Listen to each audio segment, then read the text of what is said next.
बिस्मिल्लाहिर्रहमानिर्रहीम। Welcome to the viewers of Literature Tiger. सबसे पहले तो आप मेरे चैनल को लाइक कीजिए, सब्सक्राइब कीजिए और बेल आइकॉन को भी प्रेस कीजिए ताकि आपको आने वाली वीडियोस की नोटिफिकेशंस मिल सकें। ठीक है जी, तो आज का जो हमारा टॉपिक है वो लिटरेरी क्रिटिसिज्म का एक इम्पॉर्टेंट टॉपिक है कि वर्ड्सवर्थ की पोएटिक डिक्शन क्या है। ठीक है, तो हम इसमें कुछ पॉइंट्स जो हैं ये जैसे रिजेक्शन ऑफ पोएटिक ऑर्नामेंटेशन है, कनेक्शन टू नेचर है, लैंग्वेज ऑफ कॉमन पीपल है, emphasis on emotion and imagination and ordinary language. हम इन पॉइंट्स को डिस्कस करने वाले हैं। सो वीडियो बहुत ही इंटरेस्टिंग होने वाली है, ध्यान से सुनिएगा और आपको होप्स हो कि आपको समझ लगेगी और ये इम्पॉर्टेंट टॉपिक है। ठीक है जी, ये लिरिकल बैलेड्स का इम्पॉर्टेंट टॉपिक है। तो हम अपनी नेक्स्ट स्लाइड की तरफ मूव करते हैं। जी हाँ, Wordsworth theory of poetic diction. Wordsworth जो कॉन्सेप्ट था ना is the central element of his literary theory which he articulated in his preface to the second edition of Lyrical Ballads, जो कि सेकंड एडिशन 1800 में लिखा गया था। ठीक है, फर्स्ट एडिशन जो था वो 1798 में, यानी 2 years बिफोर दिस एडिशन, तो वो तब लिखा गया था। अच्छा जी, ये एक कलेक्शन ऑफ पोइम्स था जो कि कलेक्शन ऑफ पोइम्स है जो कि जो है वो को ऑथर थी सैमुअल टेलर कॉलेज और वर्ड्सवर्थ के साथ। Wordsworth believed that poetry should use a language that is simple, natural and close to everyday language. ठीक है, एवरीडे स्पीच।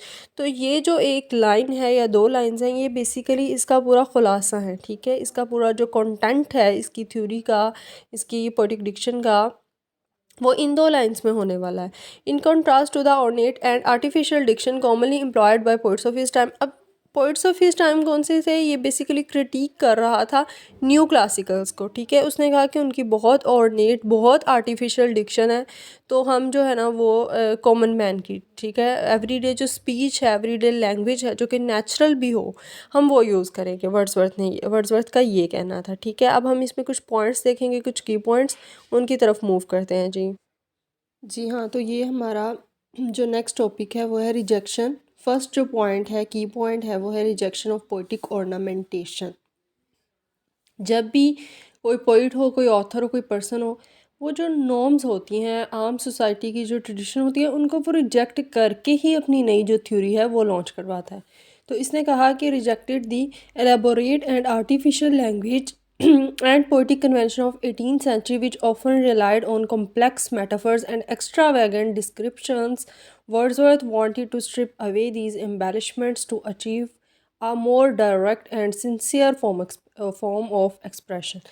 अब वर्ड्सवर्थ ने कहा कि जी जो रस्टिक लैंग्वेज है ना, रस्टिक मतलब जो देहाती, जो आम लोगों की, वही रियल लैंग्वेज है। ठीक है, और इसने कहा कि ये फ्री ऑफ मतलब वैनिटी है। ठीक है, इसमें कोई दिखावा नहीं है। जो न्यू क्लासिकल्स की लैंग्वेज थी वो बहुत ही मतलब एक्स्ट्रा वैगेंट, उसमें मेटाफर्स थे बहुत मुश्किल मुश्किल। जैसे आप अलेक्जेंडर पोप की पोइट्री पढ़ लें, उसके अलावा जितने भी उसके कंटेम्प्रेरी, जैसे ड्राइडन हो गया, जॉन ड्राइडन, या इस तरह के जितने भी उसके कंटेम्प्रेरी पोइट्स थे या राइटर्स थे, वो बहुत ही मेटाफर्स यूज़ करते थे, मतलब बहुत मुश्किल। और वो एम्बेलिशमेंट मतलब वो अपनी पोइट्री को सजाने के लिए वो कहते थे कि it is a sort of decoration. ठीक है, वो उसको डेकोरेशन समझते थे कि अगर हम मुश्किल लैंग्वेज यूज़ करेंगे तो हमारी पोइट्री ज़्यादा खूबसूरत लगेगी। लेकिन वर्ड्सवर्थ ने इसको रिजेक्ट किया और वर्ड्सवर्थ ने आके बताया कि नहीं जी, आप ऑर्डिनरी लैंग्वेज को यूज़ करके डायरेक्ट और सिंसियर फॉर्म ऑफ एक्सप्रेशन जो है वो आप हासिल कर सकते हैं। ठीक है जी, तो नेक्स्ट पॉइंट की तरफ चलते हैं। हमारा जो सेकंड पॉइंट है वो है जी connection to nature. Connection to nature. Wordsworth poetry often focused on nature and he believed that the language of poetry should mirror the simplicity and beauty of natural world. He saw a profound connection between language and the emotions and experiences evoked by nature. अब देखें, जैसे कि अगर कोई painter है ना, तो उसका जो मीडियम होगा या उसकी जो एसेंशियल्स होंगी वो उसका पेंटिंग ब्रश होगा। ठीक है, उसके कलर्स होंगे। तो इसी तरह अगर कोई पोइट है ना, तो इमोशंस, फीलिंग्स और एक्सपीरियंसेस ये इसके वो रॉ मटेरियल्स हैं जो कि मिलके पोइट्री बनाते हैं। और इसने कहा कि वो जो हैं वो सिंपल होने चाहिए। ठीक है, मतलब रस्टिक होने चाहिए। ठीक है, नेचर के साथ डायरेक्टली कनेक्ट, क्योंकि नेचर को एक वो बंदा जो कि अर्बन एरियाज़ में रह रहा है, शहरों में रह रहा है, उसको पता ही नहीं होगा कि रस्टिक लाइफ क्या है, उसकी ब्यूटी क्या है, माउंटेन्स में रहना कैसा आपको फ़ील होता है, रिवर्स का फ़्लो करना या ग्रीनरी हो आपके इर्द गिर्द, चार्मिंग हो, क्योंकि वो इंडस्ट्रियल एरिया में रह रहा होगा और उसको इन सब चीज़ों के हुस्न का मालूम नहीं होगा, वो इनकी ब्यूटी से अवेयर नहीं होगा। तो इस हवाले से कनेक्शन टू नेचर जो है वो रियल इमोशंस होने के लिए, रियल एक्सपीरियंसेस होने के लिए बहुत ज़रूरी है। नेक्स्ट पॉइंट की तरफ मूव करते हैं हम जी। जो हमारा थर्ड पॉइंट है वो है language of common people. Wordsworth advocated for the use of language that the common people could understand and relate to. He believed that poetry should express the thoughts and feelings of ordinary individuals in their everyday language. अब देखें कि common language है, common people हैं, तो उनकी language वही होनी चाहिए जो कि वो एवरीडे लैंग्वेज में अंडरस्टैंड करने के लिए, रिलेट करने के लिए यूज़ करते हैं। ठीक है, वही अगेन वही फिर से बात कर रहा है। नेक्स्ट पॉइंट की तरफ मूव करते हैं हम।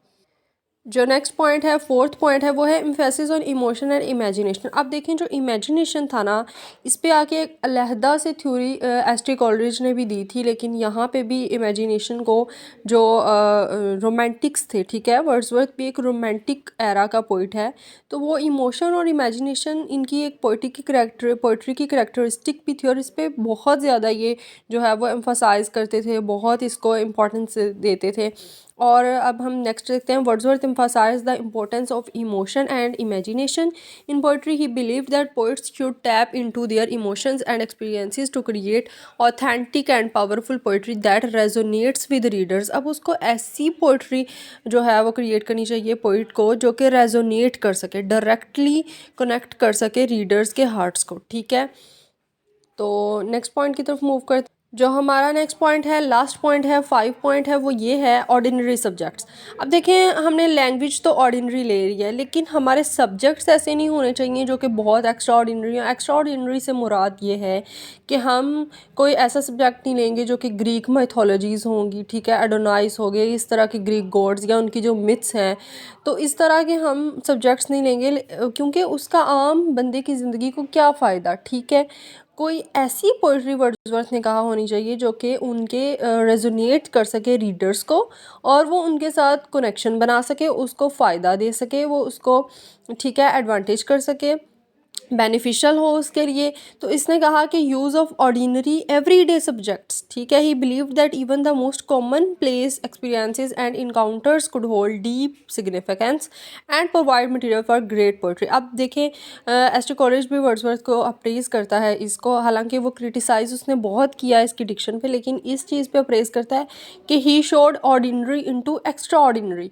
वर्ड्सवर्थ ने ऑर्डिनरी सब्जेक्ट्स को इतने खूबसूरती से, इतने ब्यूटीफुली जो है वो प्रेजेंट किया है कि वो हमें एक्स्ट्रा ऑर्डिनरी लगना शुरू हो जाते हैं। ठीक है, जैसे कि हम देखते हैं कि इसकी जो पोइट्री है, तो इसने कहा कि जी डीप सिग्निफिकेंस रख सकते हैं। जैसे हम वर्ड्सवर्थ की अपनी जो पोइम्स देखते हैं, जो डैफोडिल्स है, वो बहुत ही सिंपली तरीके से लिखी गई है, लेकिन पढ़ने वालों को वो बहुत अट्रैक्ट करती है। ठीक है, तो वर्ड्सवर्थ ने ख़ुद भी अपनी डिक्शन पे अमल किया और एक नया जॉनरा मुतारफ़ करवाया। ठीक है, पोइट्री में। नेक्स्ट मूव करते हैं हम जी। फाइनली ये हमारी लास्ट स्लाइड है। इसमें हम ओवरऑल अगर हम देखें तो Wordsworth concept of poetic diction aim to bring poetry closer to the language and experiences of ordinary people, emphasizing the use of simple natural language to convey profound emotions and ideas. His ideas had a profound influence on the romantic literary movement and continue to be studied and discussed in the context of literary theory.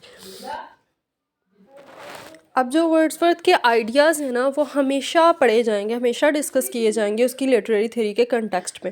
और इसने क्या किया, इसने language experiences ordinary people, ठीक है, अगर इसका हम 2-3 की पॉइंट्स की बात करें तो ये ऑर्डिनरी पीपल ही है। ठीक है, ऑर्डिनरी पीपल की क्या बात है, उनकी डिक्शन क्या है, उनके इमोशंस क्या हैं, उनकी फीलिंग्स क्या हैं, ठीक है, उनके सब्जेक्ट्स क्या हैं, वो सारा कुछ वर्ड्सवर्थ इसमें डिस्कस करेगा। ऑलराइट, आई होप सो आपने वीडियो बहुत इंजॉय की होगी।